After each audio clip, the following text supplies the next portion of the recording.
और इस बीच हमारे साथ जेडीयू के वरिष्ठ नेता केसी त्यागी जी इस वक्त मौजूद हैं। त्यागी साहब, ये तो इंडिया गठबंधन में गड़बड़ शुरू हो गई है। ममता बनर्जी अलग राह पकड़ने की बात कह रही हैं। प्रभाना जी, हम पूरे घटनाक्रम को लेकर के चिंतित भी हैं और प्रश्न में भी हैं। नीतीश जी के मैराथन एफर्ट्स के बाद ये इंडिया गठबंधन अस्तित्व में आया था। ममता जी, अखिलेश यादव जी और केजरीवाल जी के एप्रीहेंशंस यही थे कि कांग्रेस पार्टी के साथ काम करने में दिक्कत है, इसलिए गैर कांग्रेसी गैर बीजेपी मोर्चा बनना चाहिए।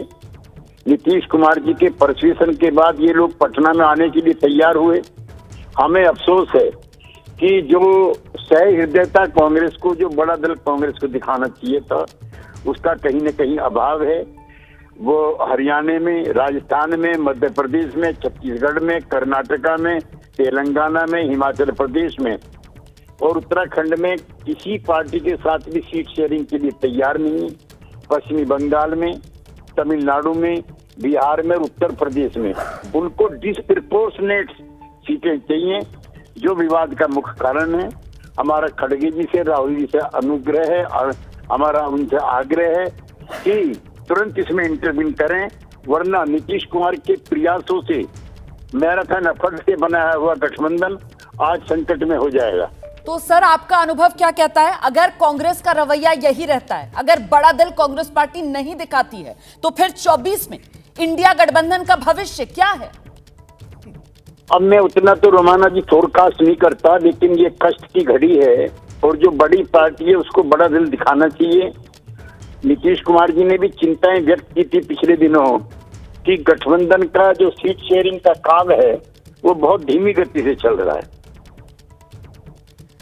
सर, नीतीश कुमार, जेडीयू के लिए भी क्या मुश्किल होगा ऐसे हालात में इंडिया गठबंधन में बने रहना, अगर रवैया नहीं बदलता कांग्रेस का? तो नहीं, हम तो देखिए इसके संस्थापक हैं, हम कोई इतनी जल्दी कोई ऐसा कमेंट नहीं करना चाहते, लेकिन स्थिति गंभीर है और कांग्रेस के शीर्ष नेतृत्व को इसमें इंटरवीन करना चाहिए।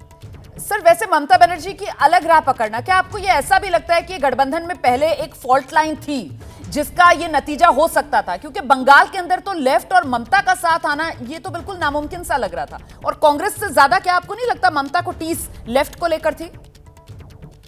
देखिए, पिछले दिनों जिस तरह के वक्तव्य अधीर रंजन चौधरी जी के आए, जिसमें उन्होंने बंगाल को लेकर के राष्ट्रपति शासन की मांग की, जो असंवैधानिक थी, किसी भी चुनी हुई सरकार को कोई भी केंद्र की सरकार अपदस्थ नहीं कर सकती, ये आर्टिकल 356 के मिसयूज करने के दिन चले गए। तो कांग्रेस पार्टी के शीर्ष नेतृत्व ने एक बार भी अधीर रंजन चौधरी को नहीं कहा कि इस तरह के आप जो है बयान मत। तो कांग्रेस पार्टी को गंभीरता के साथ बड़ी पार्टी के रूप में, रेस्पॉन्सिबल पार्टी के रूप में बिहेव करना चाहिए। स्थिति बहुत ही नाजुक और घटनाक्रम बहुत ही दुर्भाग्यपूर्ण है। रोमाना, बड़ी बात आप कह रहे हैं सर। इससे क्या कांग्रेस का जो शीर्ष नेतृत्व है, राहुल गांधी, मल्लिकार्जुन खड़गे, उनकी कहीं ना कहीं कमजोरी, इसकी भी कलई खुल रही है? देखिए, केंद्रीय नेतृत्व जो है उसके बताए गए, सुझाए गए रास्तों पर अगर क्षेत्रीय नेतृत्व अवहेलना के मूड में है तो ये दुर्भाग्यपूर्ण। जी, वैसे सर एक सवाल और है मेरे मन में, क्योंकि आप जेडीयू के हैं इसलिए आपसे सवाल पूछना बनता है। भाई, ममता बनर्जी ही वो नेता के तौर पर उभरी जिन्होंने नीतीश कुमार की बजाय मल्लिकार्जुन खड़गे का नाम आगे बढ़ा दिया था कि साहब मल्लिकार्जुन खड़गे को प्रधानमंत्री पद का उम्मीदवार बना देना चाहिए, और तब खबरें ये आई थी कि इसको लेकर जेडीयू थोड़ी असहज भी हुई थी। तो आपको वहां ममता बनर्जी का रवैया कैसा लगा था सर? ममता बनर्जी भी कुछ अलग सी लाइन लेती हुई नजर आ रही थी क्या गठबंधन में? ममता बनर्जी गठबंधन की वरिष्ठ नेता हैं जी। मुंबई में तय हो गया था रोमाना जी कि कोई भी चेहरा नहीं बनाया जाएगा। जब 272 का मैजिक नंबर हम पार करेंगे, उसके बाद नेता पद का चुनाव होगा। अपने दिल्ली आगमन में केजरीवाल जी से मिलने के बाद उन्होंने पूरी दिल्ली की मीडिया के सामने कहा था कि कोई चेहरा नहीं होगा।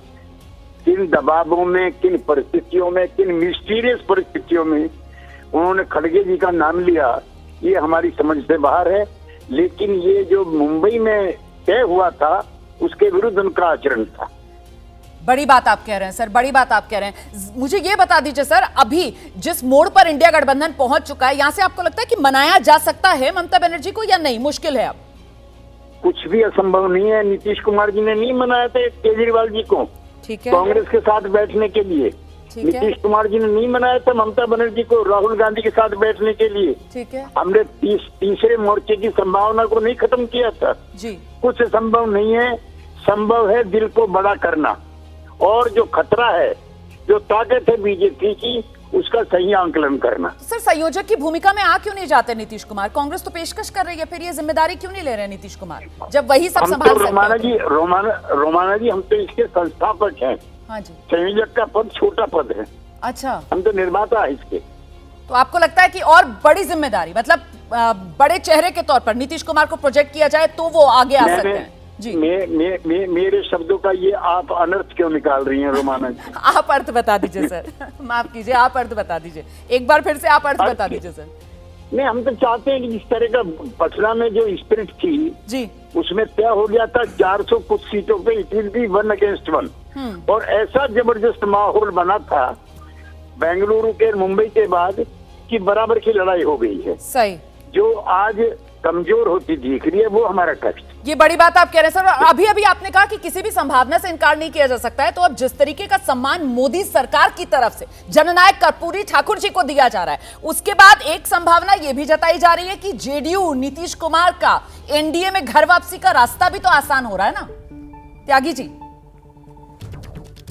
नहीं, हम कहाँ अप्लाई किए? आपने हमारा कोई इन्विटेशन देखा है? कि हमारा कोई देखा हमने कहीं अप्लाई किया हो? कि हम कहीं जाना चाहते हैं? आप इतनी जल्दी कंक्लूजन क्यों निकाल लेते हैं? ठीक है सर, मैंने सिर्फ सवाल पूछा था, आपने जवाब दे दिया। बहुत बहुत धन्यवाद केसी त्यागी जी, एबीपी न्यूज पर अपनी राय रखने के लिए।